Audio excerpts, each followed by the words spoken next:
India মারিচ্ছে উটি থেকে আর লাশ পড়িচ্ছে ইটি।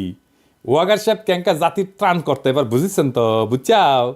এইবার আসেন সংবিধান নিয়ে আলাপ করি। 72-এর সংবিধানের মধ্যে কি পাইছে বিএনপি, এটা রাখাই লাগবি। একটা রিল দেখেছিলাম ফেসবুকে, দেখি গুতাইতে গুতাইতে যে মায়ের কাছে এক পোলা এক মাইয়া নিয়ে আসছে, তো কইছে যে এটা আমার বউ। তো মা কইছে কি আছে এর মধ্যে, তো পোলা কয় ওর মধ্যে তো ওর নাতি আছে।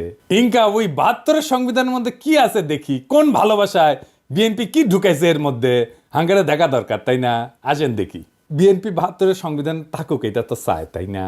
তো মির্জা আব্বাস কইছে যে ওনার নাকি কষ্ট লাগে এই সংবিধানকে যখন বাদ দেওয়া লাগে। শহীদের রক্তের দিয়ে লেখা যে সংবিধান, সেই সংবিধানকে যখন কবর দেওয়ার কথা বলা হয় তখন কিন্তু আমাদের কষ্ট লাগে। তো মানেটা কি আব্বাস ভাই?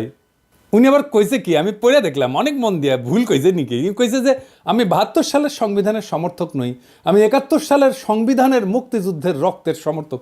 মানে কি? বাংলাটাও তো ঠিক মতো কই ব্যাপারের নাই। মানেটা কি আব্বাস ভাই? 71 সালের সংবিধান কোনটা? আওলায় গেলে হবে, এখন ক্ষমতা নাই যেতে যেতে। আরো কইছে যে মুক্তিযুদ্ধ হয়েছিল বলে এই সংবিধান, ওই সংবিধানে যদি খারাপ কিছু থাকে নিশ্চয়ই সেটা বাতিলযোগ্য। ওই সংবিধানে যদি খারাপ কিছু থাকে নিশ্চয়ই সেটা বাতিলযোগ্য। তো আব্বাস ভাই, কি খারাপ জিনিস আছে সংবিধানে? আপনি তো কইছেন যদি থাকে, তাহলে কি খারাপ জিনিস আছে সেটা বলেন, কি বাতিল করবেন সেটা বলেন।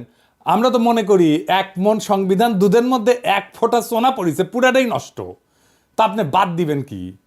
পুরাটাই তো নষ্ট। একটা রাজনৈতিক দল হিসেবে আপনাদের তো বলতে হবে এই সংবিধানে খারাপ কি আছে। বলছেন কখনো? বলেন নাই। ওইটুকু কাজ তো করবেন না।